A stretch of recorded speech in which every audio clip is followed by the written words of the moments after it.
naslavljajo napačna vprašanja. Vprašanja, ki jih odpirajo ta referendum in zakon, ki smo ga pripravili, oziroma novela zakona, ne odpira. Novela zakona je povsem enostavna, gre pa enostavno za tehnično spremembo zakona o zakonski zvezi in družinskih razmerjih, ki ima prek 200 členov, v njem pa popravljamo 4 alineje. In vse 4 alineje imajo povsem enako vsebino, to je, da se na mestih v zakonu, kjer piše, da je družina skupnost moškega in ženske, to prečrta in na mesto teh napiše 2 oseb.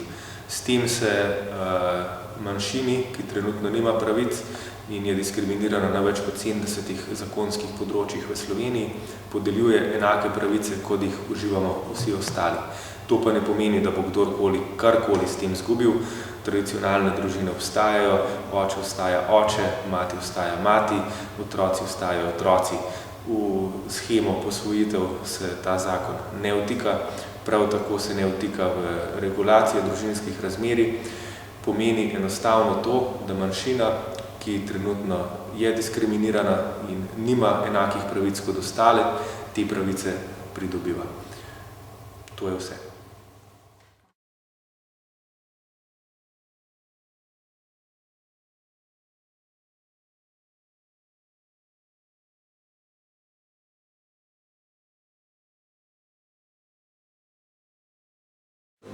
Ja, jaz to izjavo sila težko komentiram, ker je notranje nekoherentna in ker je pravzaprav na neki splošni ravni, se navdušuje nad pravicami, sicer so pa razumljene zakonske spremembe napačno.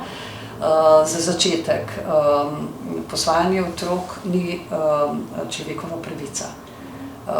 Zakon poskuša izenačiti socialne in ekonomske pravice istospolnih in heterospolnih skupnosti, pri čemer je, kar se tiče posvajanja otrok, dana s to izenačitvijo zgolj možnost, da kandidirajo za posvojitev.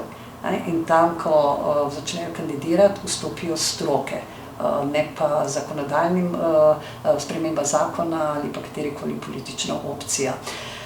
Zdaj z temi mamami in očetema so dobri ali niso dobri, starši, imam jaz pač izkušnje tudi iz kakšnih drugih romnih skupin, kako se jih obravnava na ravni misli in pa na ravni razumevanja, pa na ravni izjav, kdo je sprejemljiv v družbenem prostoru, kdo ni, je zelo pogosto strinjanja. Torej tudi Romi so v redu, moji sosedi pa ne bodo.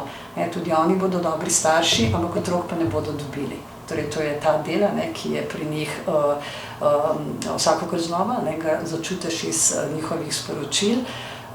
Potem pa, kar se tiče tega dela, kako ne morajo biti mame in očetje, pa tako, zdaj pravzaprav očitno v tej kampanji prišlo čisto do nekih novih izumov o tem, kako se da z socialnim prostorom oziroma ravnanje v prostoru spreminjati spol.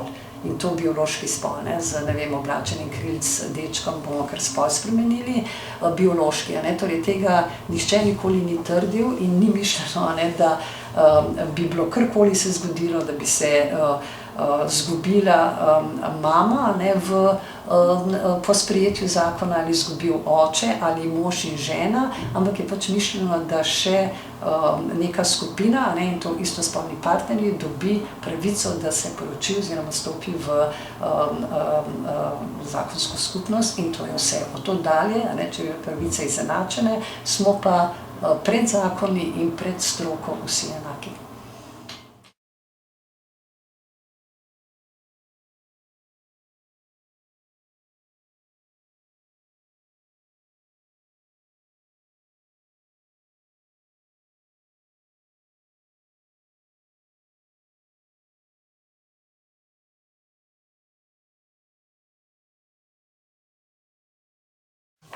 Izjava ne drži. Nobenega tehtnega razloga ni za to, da se istospolnim parom odreka sklepanje zakonske zveze, temu botrujejo zgolj negativna stališča in pravzaprav gre za diskriminacijo. Strokovna analiza je pokazala, da v Sloveniji najmanj 70 zakonov diskriminira istospolne pare in to so zakoni, ki segajo na vsa področja življenja, v vse sfere. Gre za pravice in pa tudi dolžnosti, ki vežejo se na obstoj zunajzakonske ali pa zakonske zveze, in s tem, ko se bodo dovolile poroke vsem, bodo tudi istospolni pari pravzaprav bili do njih upravičeni, če govorimo o pravicah, in bili z njimi zavezani, če govorimo o dolžnostih.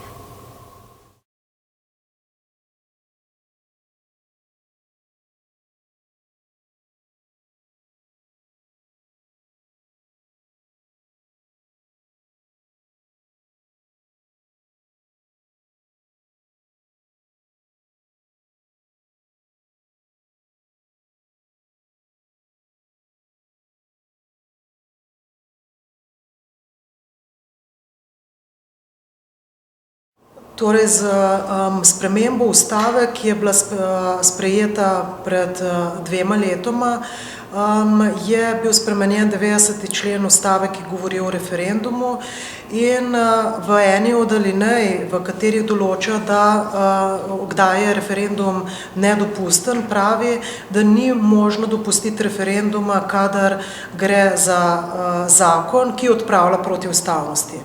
Nažalost je Ustavno sodišče to določbo razumelo zelo ozko, in sicer na način, da ni dopusten referendum o tistem zakonu, ki odpravlja tisto protiustavnost, ki jo je Ustavno sodišče v preteklosti že ugotovilo. Ker je na področju istospolnih partnerstev to ugotavljalo, bi rekla, po njegovi sodbi verjetno samo 2-krat, in oba primera sta bila povezana z dedovanjem, enkrat v registrirani, enkrat v neregistrirani skupnosti, je dejalo, da v bistvu, da morajo priti pobudniki najprej na Ustavno sodišče tudi z drugimi 70 zakoni, da tako rečem, dokazati, da je protiustavno, in šele, ko bi Državni zbor sprejel zakone za odpravo teh protiustavnosti ugotovljenih strani Ustavnega sodišča, šele takrat referendum ne bi bil dopusten.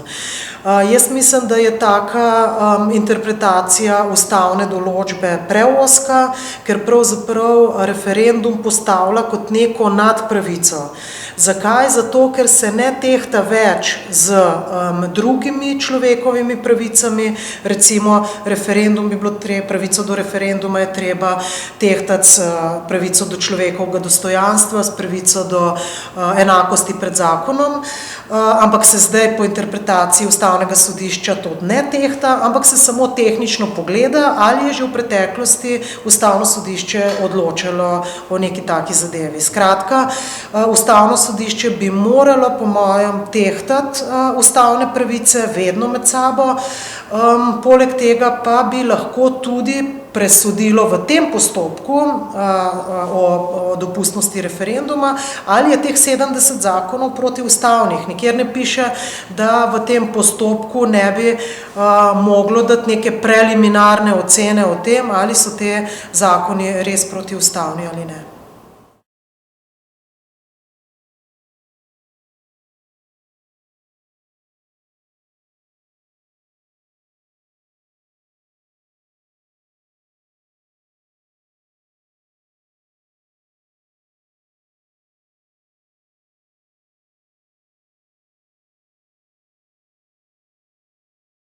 Tale teorija spola, po mnenju te avtorice tega prispevka, je za začetek narobe definirana. Upam, da ne študira teorijo spola, ampak da študira teorijo spolov.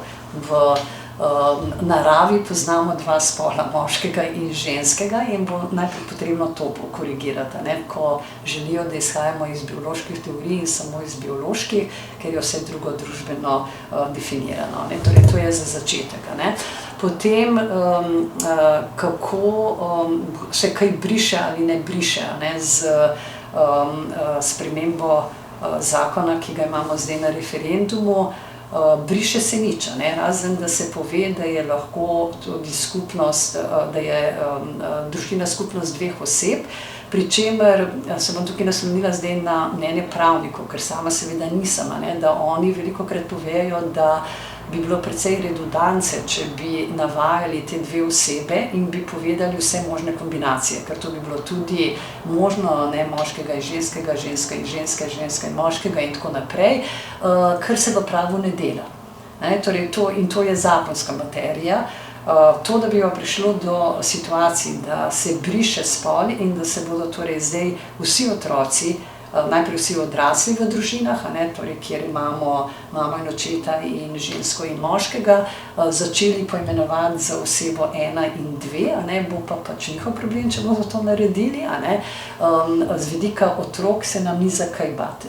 Ne moremo se bati tega, da bi katerikoli otrok bi bil morda posvojen v družino z istospolnim partnerjema, svoje 2 očeta ali pa svoje 2 mami poimenoval oseba 1 in oseba 2 in bi se oni 2 med seboj na ta način pogovarjali. Torej, to je dobesedna izmišljotina ljudi, ki jim zmanjka argumentov. Zato, ker nočejo sprejeti, da pravzaprav rešitev v zakonu ne posega v opredelitev družine, take kot jo zdaj poznamo, in da nihče najbolj pogostim družinam, to je mami in očetu in otrokom, čeprav delež družin istospolnih, istospolnih enopartnerskih je v slovenskem prostoru izredno visok, da tem družinam nihče ničesar ne jemlje, da daje samo nekomu še pravico, da bi imel enake pravice in možnosti, kot jih imajo istospolni, heterospolni partnerji, in na ta način pravzaprav razlaga, da se brišejo ženske in moške vloge in se gre na osebo 1 in osebo 2, skozi teorijo spola ne gre. Teorijo spolov je to prav povedala. Kako se bo pa to v šolo preneslo, to pa je pravzaprav neverjeten konstrukt. Tega pa jaz osebno pri najboljši svoji možnosti razumevanja stvari ne znam niti med vrsticami prebrati, kaj pa šele eksplicitno. Namreč sistemske rešitve na področju vzgoje in izobraževanja, torej v vrtcih in šolah, ureja šolska zakonodaja, ki to ni. Kurikularne rešitve na področju posredovanih vsebin, torej kurikula za vrtce ali pa učenje načrtov v osnovni srednji šoli, pa določa strokovni svet za splošno izobraževanje, kjer so zastopane različne stroke. Oni odgovarjajo za vsebino in nič od tega se ni spremenilo. In se verjetno tudi kar tako enostavno, sploh pa ne za interpretacijo tele gospe, ne more spremeniti. Torej, koga pa in zakaj moti to, da so v slovenskem prostoru tudi že končno napisana različna besedila, da so slikanice narejene z področja razlage istospolnosti, bodisi pri živalih, bodisi pri ljudeh. Pa jaz razumem zadevo obratno, da bi jih motilo, jaz mislim, da bi lahko bili veseli, da imamo to zadevna gradiva, ki lahko staršem otrok, ki živijo v heterospolnih družinah, služijo kot opora za to, da jim razložijo določene stvari, da ne bi bili nestrpni in ne vključujoči do otrok ali pa do odraslih, ki se kot drugačni lahko pojavljajo v njihovem prostoru. In če tega ne bomo presegli in če te stvari ne bomo razumeli na ta način, da se rabi že zelo zgodaj z otroki o teh stvarih pogovarjati in da otroke to ne moti, da rabijo pa informacije, potem ne more nobena zakonodaja narediti ničesar in v tem primeru bomo ostali pač družba nestrpnih, upam, da samo posameznikov in posameznic.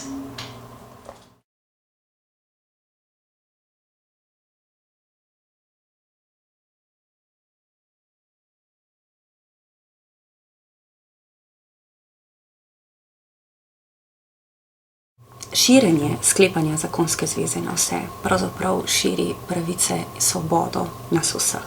Istospolni pari in pa njihovi otroci, če jih imajo, so sedaj v negativnem, v neenakopravnem položaju. Ne samo naše izkušnje, tudi stroka, psihologi, razvojni psihologi, psihoterapeuti opozarjajo na to, da sestava družine pravzaprav nima vpliva na otroka in na njegov razvoj.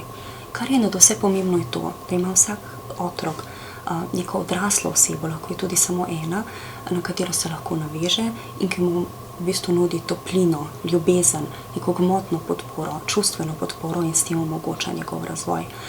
Pomembno je torej, da se starša tudi nazaj prepoznata te potrebe in jim omogočata to neko varno okolje za razvoj. Družine pa vseh vrst, to vemo vsi, in med njimi ni hierarhije, niso vredne več nekatere kot pa druge.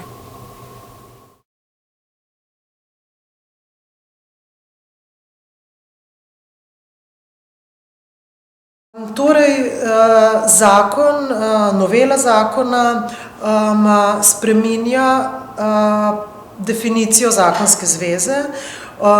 Zakon je bil sprejet v 70 letih in je predvidel, da je zakonska zveza skupnost moškega in ženske, ki sta sklenila svojo razmerje pred pristojnim organom. Po novem bi bila zakonska zveza skupnost dveh odraslih oseb. To vpliva na vseh teh, kot ste rekli, prej 70 zakonov, kjer v bistvu ne bo več razlikovanja med istospolnimi skupnostmi in heterospolnimi, ampak bo vse zakonska zveza in s tem tudi enake pravice in dolžnosti. Vpliva pa to tudi na pravico seveda do posvojitve. Vendar pa si nasprotniki zakona to zadevo predstavljajo narobe. In sicer narobe zakaj?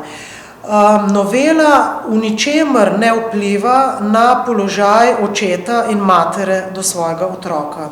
Ne vpliva na biološki ali pa na novela ne vpliva na razmerje med biološkimi starši in otrokom.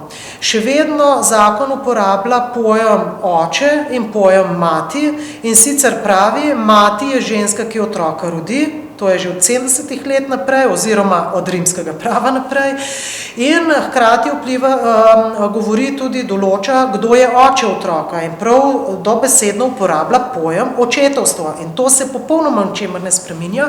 Oče otroka je namreč bil in je in bo moški, ki je s materjo v zakonski zvezi, se pravi, če je otrok rojen v zakonski zvezi, je oče otroka mater in mož, če pa je rojen zunaj zakonske zveze, pa oče mora otroka priznati, če se mama seveda s tem strinja. Torej v tem smislu novela v ničemer ne vpliva na biološko starševstvo.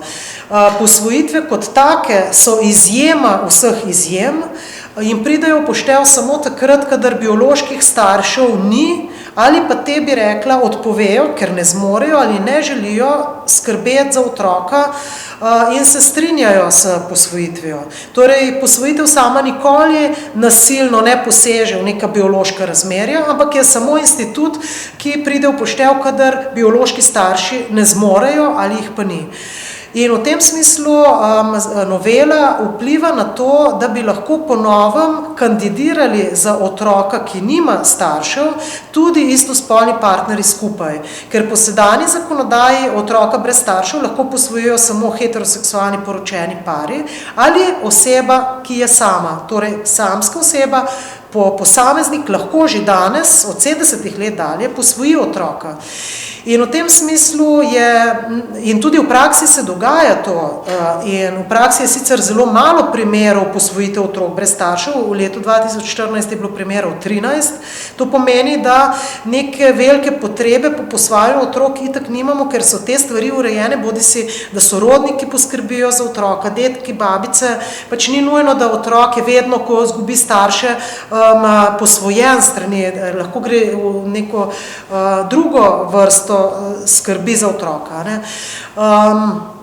In v tem smislu pač se zdi, da je strah odveč, ker če že danes lahko samska oseba posvoji ali pa ena sama oseba je popolnoma, in seveda je to neodvisno od spolne usmerjenosti te osebe. Nihče v posvojitvenem postopku te samske osebe ne vpraša, ali ste tako ali drugače spolno usmerjeni.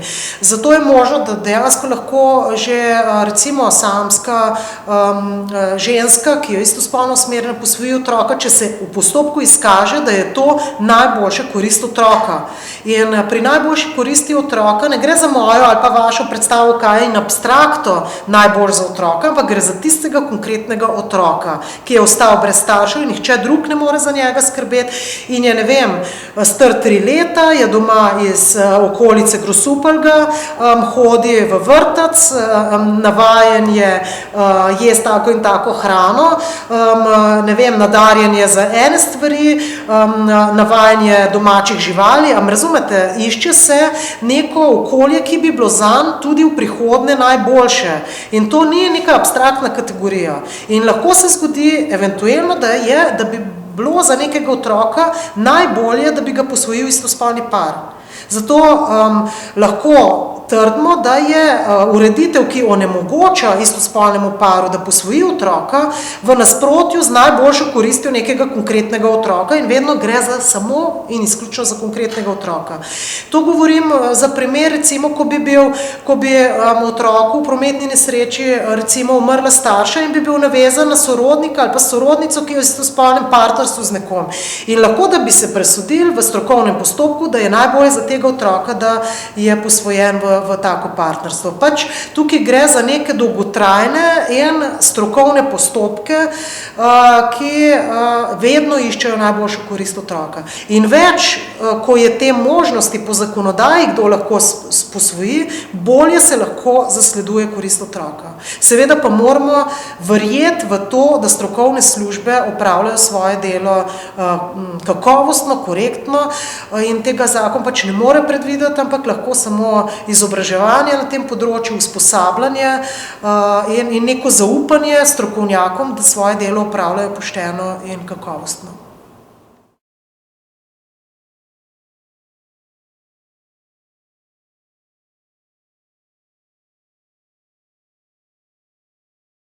Ja, pri tej tradiciji seveda pa pridemo do zadeve, ki jo že nekako 3 leta v slovenskem prostoru ponavljamo, pa na stvari, ki jih je pač psihološka stroka, pod podporo tudi pedagoške, sociološke stroke dovolj jasno analizirala in pokazala, še do danes nismo dobili nobenih argumentiranih odgovorov.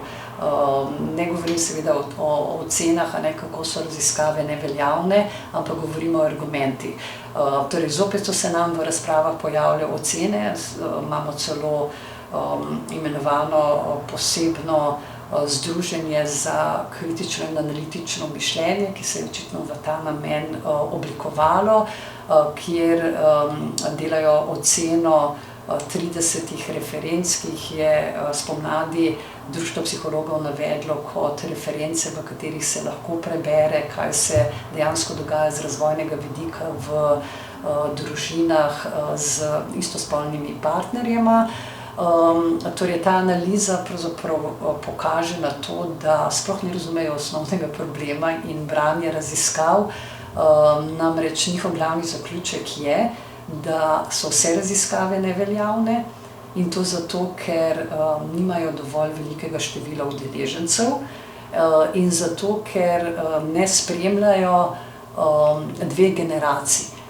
Kar pomeni, da nam svetujejo, da še naslednjih 60 let delamo raziskave na dovolj velikih vzorcih, ta vzorec je pa 400 ali pa 500, se ne more čisto dobro odločiti, nihče ne ve zakaj, ampak oni pač povejo, da to tako je.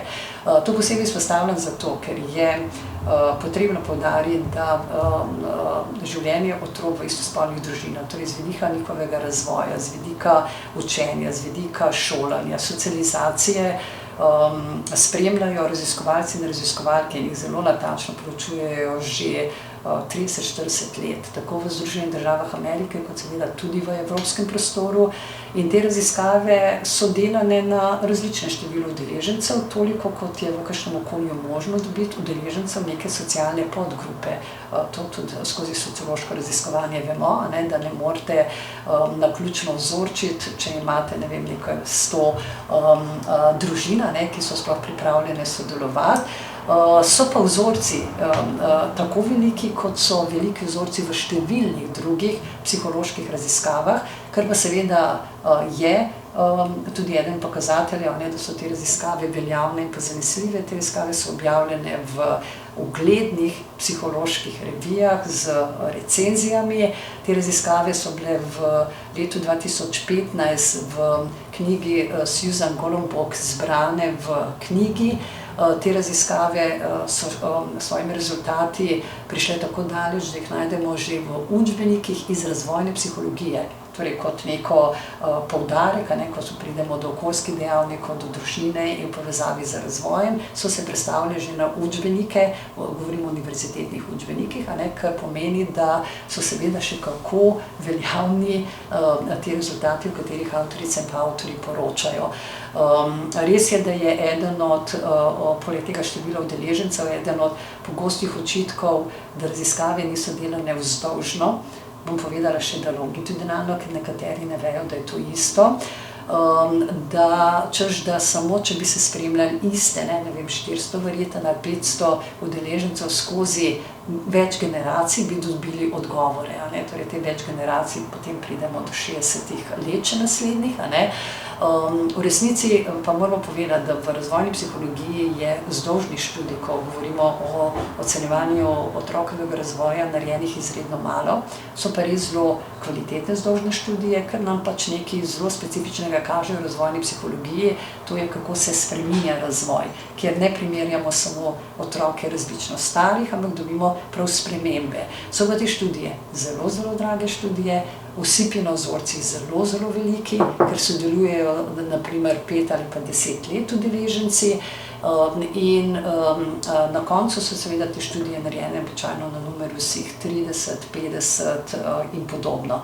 Je pa zanimivo, da študije, v katerih poročajo tudi društva psihologov in nenazadnje tudi mi, za našo izjavo podpisanih z oddelka za psihologijo, so tudi vzdolžne študije, kar pomeni, da so spremljali v istospolnih družinah otroke skozi več starostnih obdobij, recimo od 4. do 10. leta, nekateri so tudi potegnili do obdobja mladostništva, niso pa vse raziskave narejene na ta način, kar je seveda popolnoma pričakovano. Jaz celo mislim, da je delež raziskav znotraj proučevanja tega problema vzdolžnih večji, kot je pri proučevanju katerega koli drugega fenomena, kar je po svoje zanimivo. Da te raziskave še niso prišle do druge generacije, kar pomeni, da bi ti, ki so kot otroci živeli v istospolnih družinah in bili proučevani, imeli že svoje otroke, je pa logično. Torej mi, ne vem, se bomo kot družba odločili, da bomo pri vseh družbeno relevantnih problemih zahtevali, da se nekaj generacij pelje skozi, potem se bomo pa odločili. To namreč pomeni popolno nasprotje temu, za kar bi se družba mogla zavzemati, da imamo otroke v istospolnih družinah tukaj in sedaj, in imamo jih tudi v Sloveniji. In da te otroke ne moramo in ne smemo diskriminirati, da se do teh otrok ne bi smeli obnašati nestrpno in da bi pravzaprav tem otrokom v pomoč bile določene pravice, ki bi jih njihovi starši dobili, ker je glavni ovira, ki se v teh študijah kaže kot ovira pri otrocih v istospolnih družinah, da jih skrbi, da so bolj zaskrbljeni kot otroci v heterospolnih družinah, ker jih skrbi, kako se družba obnaša do njihovih staršev. In tega pravzaprav, tukaj smo v začaranem krogu, če rešitve ne najdemo, če se ne odpremo kot družba, potem bodo pravzaprav te otroci vedno bolj stopali v prostor, kjer bodo zaskrbljeni, kjer bodo anksiozni, ampak ne zaradi svojih staršev, ampak zaradi dogajanja v širšem družbenem prostoru.